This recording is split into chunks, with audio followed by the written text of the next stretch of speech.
Hey, everybody, welcome back. It is Tuesday with our healer, our protector, Ryan Reichert. And Lisa Sander. hey, everybody, That's so excited to be back this Tuesday morning, afternoon, evening, wherever in the world you are. But we got a new episode for you. We're going to get right into it. So I got chapter 11 from the Icarus Effect with a grateful heart. And I want to read Mark 8, verse 36, 37. And what do you benefit if you gain the whole world but lose your own soul? Is anything worth more than your soul? And I think Lisa and I, we kind of talked about this before getting started. We just wanted to talk gratitude and certainly some of the things that we witnessed this past week with all of our great friends in the mission project out in Lake Tahoe. So with that, Lisa, you want to kick us off? yes. I am so grateful being a part of this new group.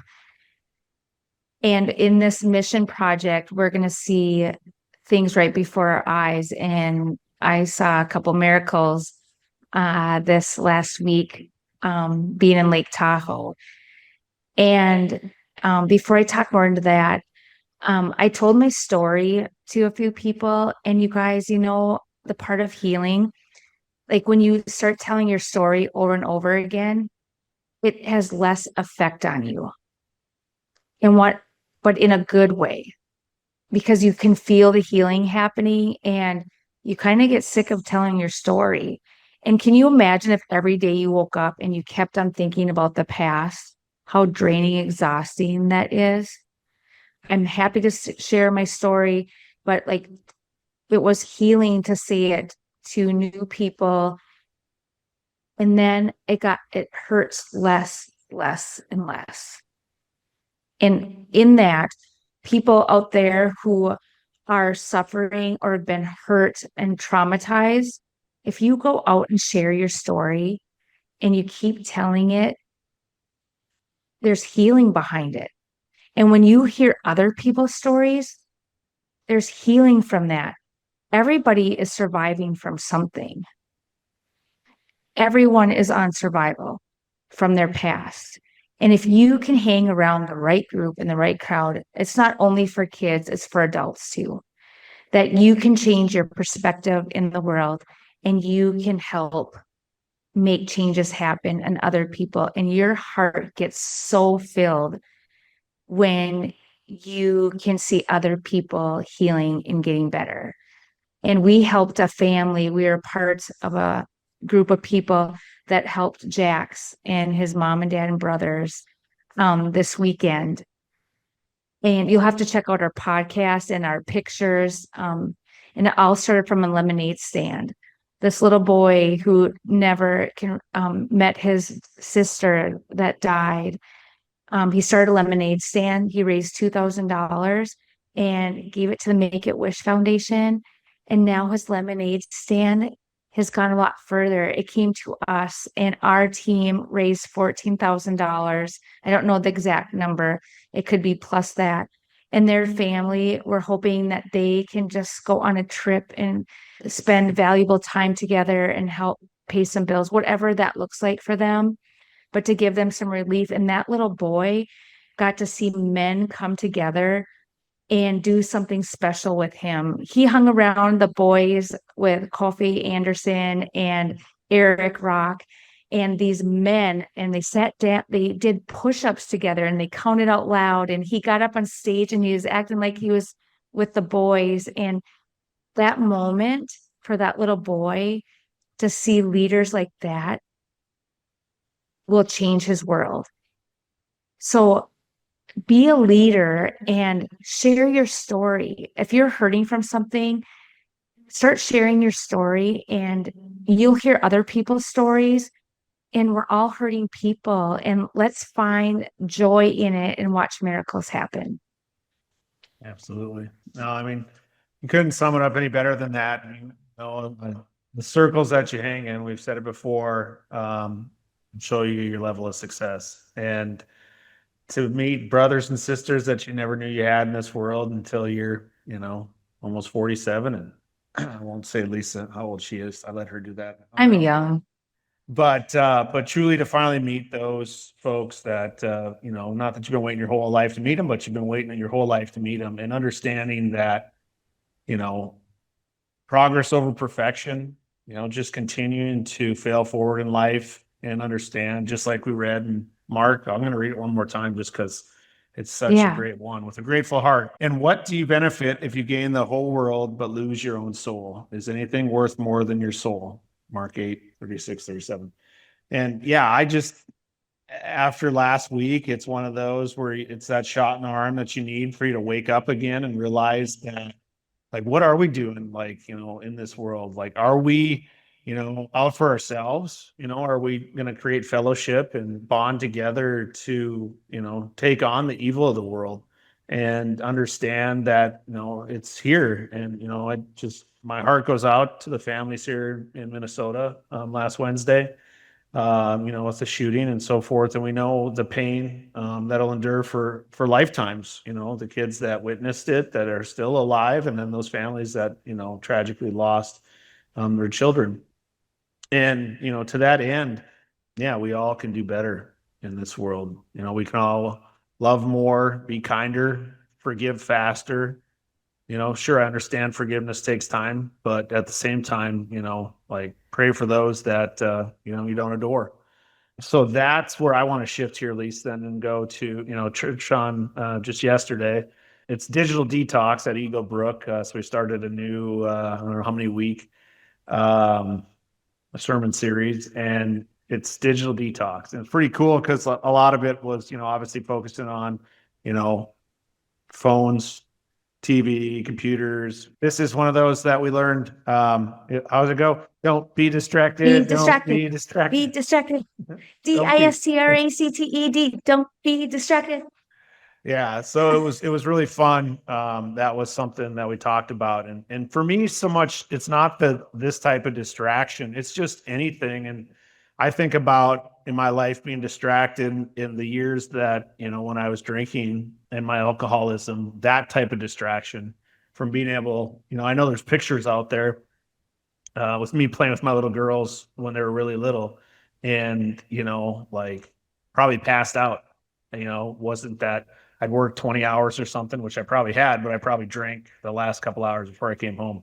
And that distraction, I definitely look back on that. And yeah, I want to apologize to my two little girls for not being present. When I was being distracted from something that I guess I loved more at the time than I did spending the time that I was spending with them. And this one's easy. Yeah, this is easy. It's always right here. But thinking about those things that some of us struggle with, and are you being distracted because of that? That's more important.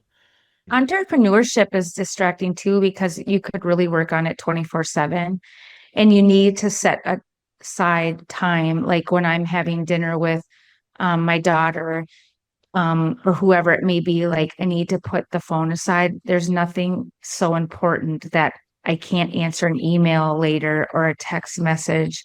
Like if it's meant to be, those people will come back. If you don't answer the text message or the phone call, and it has even a business opportunity, if it's meant to be, it's meant to be. And if you have to answer that and you're not going to get what you need, then I mean, is it that more important than having the conversation with your family and children at the supper table? Like we need to put them down more and set a time. Be like, this is like, if you have to build it out in your calendar and be like, there's no contact from 5 to 8 p.m. Yeah. Like it's very important Go ahead, Lisa. to set schedules so you can have downtime with your family and or friends. Yeah, I think you have to prioritize, I would, as I reflect, like, it's like, granted, especially in entrepreneurship, like, yeah, it's what's paying the bills, but what's more important at the end of the day? I mean, thinking about like being present with your children, being present with your family, being present with your friends, whatever that looks like, just truly understanding that, like, you're present in whatever it is. And so, Yeah. you know, And your that's- kids will tell you, listen to your children, whether they're 2 or they're high school or college or junior high, they're going to tell you. And then when they do tell you, be like, ooh, that's a moment my kid wants. And believe me, I beg for attention myself right now with my kids. Like we got a 23-year-old and a 17-year-old. I'm like, please spend time with me now. I'm begging them. So, example, Grace and I went to Target today and we were looking for something. And I was on the phone for a moment. And then she's like, Mom, you can keep talking on that phone because then I'll just be able to buy whatever I want and just put it in your cart because you're not paying attention. I'm like, okay, I'll get off the phone. Get off the phone because I'll take advantage of you too. And she knew that. So she knew how to get me off the phone. I'm like, yes, I'm going to pay attention and no, you're not putting that in my cart. And like with their, I don't have little kids anymore, but when you're end of that Target line, like you wonder why your kids have tantrums. You're at the end of the line, you got all this extra candy and drinks and cards, whatever cards the kids are looking for that want to collect. And if you're on the phone and there's a person behind you in front of you, it will be a disaster.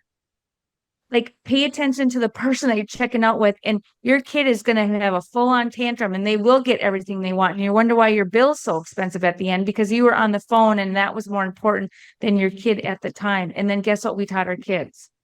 They get what they want. They can have a tantrum.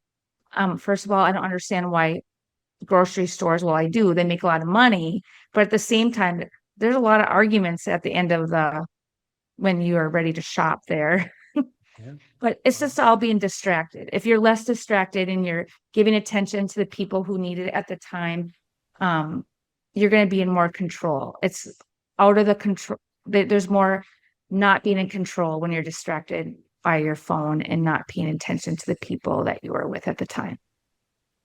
Absolutely. And I think that probably goes for just about every single thing we do in life. Yes. I was just thinking how cute it was, like thinking about Pastor Daniel talking about it. That's all. Just his niece, and she was the one who, anyways, in his sermon talking about a niece that was there for Christmas, and he got distracted on his phone. He was supposed to give her cereal, and to me, I just thought, that was too cute because, say a 4-year-old, sitting here, don't be distracted, don't be distracted. He's like, Uncle, you're distracted. You were supposed to get me cereal. Don't be distracted. And he's like, oh my gosh, yes, I'm getting your cereal. The other thing that brought up in church, because as our podcast progresses, we want to help people with relationships, that being in a new one, families dealing with divorce and all that. It is so important. We're not going to, yes, there's bad marriages out there and where kids should not be with their mother and father. Absolutely. But we're just going to talk about the people that unfortunately get a divorce. Might not be that someone else wanted it, or maybe it is equal. Divorce can end ugly. And, but it can also end in a different way too. There can be great communication, but I think the number one rule is our kids, right?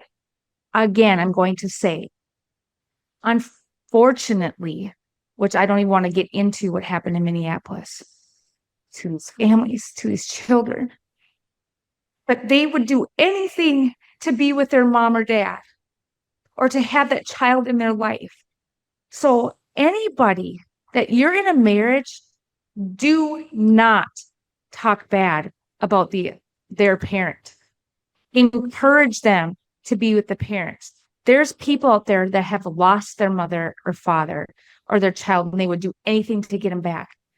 And if you're being the parent that is not supporting your child to go be with that other parent, shame on you. You have loving mothers and fathers. You were married to that person for so long and they were a good parent now. Now, all of a sudden, they're a bad parent because the two of you couldn't get along. You do not bring children into that. And I will stand firm on that. And if you want to get me riled out and passionate, it is that. Have I been perfect in my divorce? No. Like, I want my children to love their father. Their father loves my kids so much, and my kids love him so much, and they love me so much. We have to be at peace. You chose hard. Marriage is hard. Divorce is hard. But to have a village for your children, to have more people to love and care for them, that means so much. I want my ex-spouse to be happy and to be with the person he is with right now. And I want her to have open arms for my kids in another safe place. We need more safe place for our children to be themselves, to be loved. And when that doesn't happen, pray. Pray for the kids, pray for your exes. Some of you out there are not ready to pray for your exes. Do it anyways. You're not ready to go to church? Do it anyways. Churches may look differently because you're not going to the same church anymore. You decide to do another one. It's okay. You're showing up. You might not be with your kids all the time. Let them know you're going to church and they are loved. Everybody deserves to be loved by both their parents. And like I said before, some of you are going to be looking at this podcast. You don't know my situation. I don't know everyone's situation. So we're not going to hit on everybody's situations because I can't speak to them because I haven't been in them. I can only speak what I'm going through. And when we have other people on our podcast, we are going to have guests coming up and they have been through their own. Some of it's hell. But what we see now in our ones coming up, that they've been through that, the beautiful thing that's come on the other side, we're going to see that too. So there's hope for everybody. There's hope if you want to stay in your marriage. There's hope if you get a divorce. Find your rainbow. Find your happiness. And remember, you as an adult lead by example. How do you want to show your kids to be the best parents? How are you going to show your kids what love looks like? And some of you haven't gotten a divorce, and I know some of you, and you should be having a divorce. Like when you show your kids every day in that household, are you showing them what love looks like? Love is so important. We do things to choose for our kids sometimes. We need to show our kids what love is. How do you want your son or daughter to grow up, and what kind of marriage do you want them to be in? Because there's patterns. There's kids that you're like, how did they marry someone like that? Well, what kind of marriage have you been in? Lead by example. Okay. And Well, I'll there's say that. amen and drop the mic. I don't need to say nothing else. Yep. Oh, that was amazing. And the whole time May was sitting here like jumping up and down. Good But job. May's like, what is Lisa talking about? What's she doing over there? That's right. That's right. No, I mean, I think you hit it on the head. I mean, that goes with everything in life. I mean, granted, like perfectly to talk about in a marriage, like leading by example, it goes by, you know, being the mother, the father, you know, the brother, the sister, the cousin, the uncle, you know, the niece, nephew, whomever you are, like just lead by example. Like, and that's where it goes in life. Just do, you know, put in the work, put in the work. So, I was at a meeting the other day and someone said, you know, I'm not the light, but I'm the lighthouse, you know, and I think he meant by that is, you know, like the good Lord's the light. We just happen to be the one that it gets projected from. And so like, that's where we have to do better. We have to be stronger. And I think the whole time you were saying that, all I could think about is like, be kind, be kind, be kind. Yeah, Yeah. we're not ready to, you know, like give someone grace. Well, you can still pray for them. You still want them to heal and get better. You know, you don't want revenge. You don't want that anger. You don't want any of that in No. because no one heals through that. You know, nothing gets any better in life without, you know, having the healing happen. Because if you're sick, you'll never get better. It's just not No. possible. And you'll die bitter and angry and ugly. That's just the way it is. And so, what do you see when And you look in the mirror? What do you see when you look in yeah. the mirror? And we're not here, like people make mistakes. Ryan and I are not perfect. So when we talk about all this stuff and we are encouraging, we make mistakes every day. My biggest thing in life is I don't want to judge other people. And I think that comes with maturity and seeing life and living life. And some people are fortunate and they don't go through stuff in life, or you don't admit to the stuff you go through in life. But don't be judging others, because you never know what's going to happen to you. And someday when you are down in the dumps or something bad happens, and the people that you judged and you weren't there for, and then you come back and you're like, crap, this happened to me. Unfortunately, stuff happens to all of us. So be that light for somebody. Be the encourager. We all want our children to be loved. Some of you have lost a mother and father, and you would do anything to get them back. And if you're one of those parents that are holding back on your child to love their mother or father, shame on you.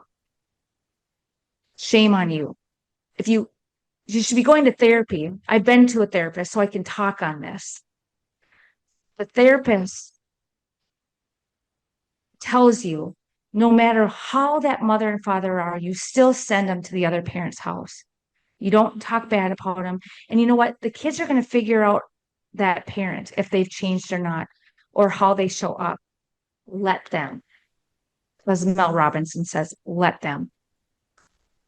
Our kids have to know what hurt feels. We can't shield them for everything. If you shield them, they are going to grow up in a world of disappointment, because they're not going to get the job they wanted. People are not going to all treat them nice. You can't shield them forever. Our kids that are going off to college, you better get them prepared, because you're not going to be there every day at college to hear all the conversations and see their phone conversations and help them through the process. They have to learn to be independent. Yes, they can call us and ask us for advice, but we got to give them the tools. Give them the tools to make their own decisions about their own relationships. And as a mother and father, you have different relationships. Your kids are their own people. They get to choose their relationships also.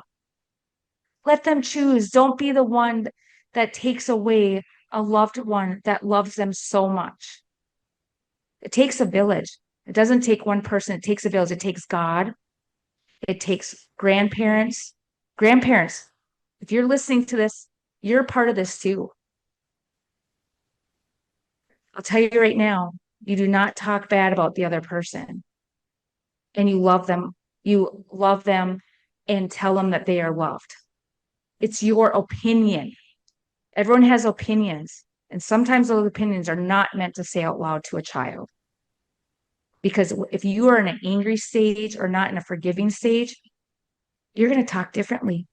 Text messages, learning how to text message with each other as adults. Imagine kids getting text messages. It is so important. I think it is important to send your voice. If you're not getting a hold of a family member, send a video so they can see what you mean. Because text messages, if you are not healed and you're angry and upset, you're going to take that text message and it's going to look differently. 2 weeks from now, if you get the same text message from the same person and you're in a happy state, you're going to take that message okay. So when you take text messages from your ex or your children, where are they at in life? Can they handle those messages? So maybe you should show a video so you can be connected with your children. Perfect. I think that's a wrap.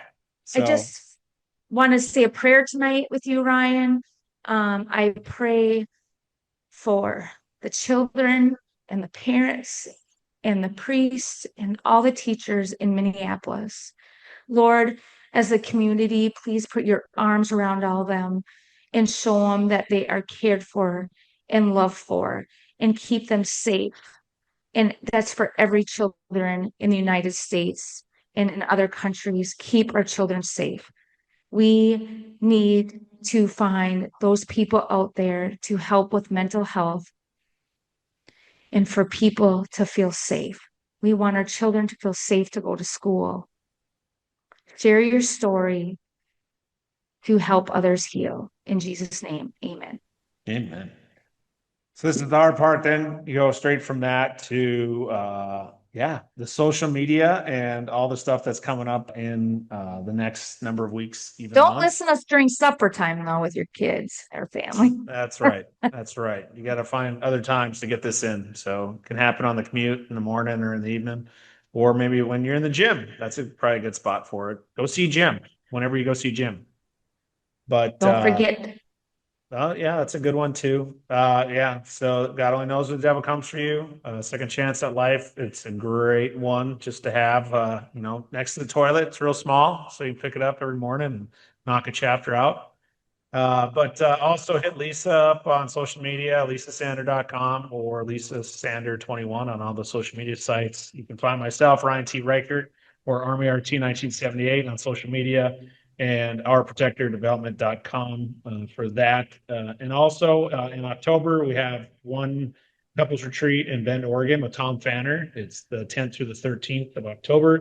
And then the 23rd through the 26th of October, Lisa and I will have a solo retreat in Scottsdale, Arizona. So looking forward to seeing everybody at those two events. And other than that, any last words? If you're a couple out there, married, not married in a long relationship, or just beginning, get a hold of us. We have an awesome Christian retreat coming up, and we love for you to be there. Sounds Bye. good. Love y'all. Love ya.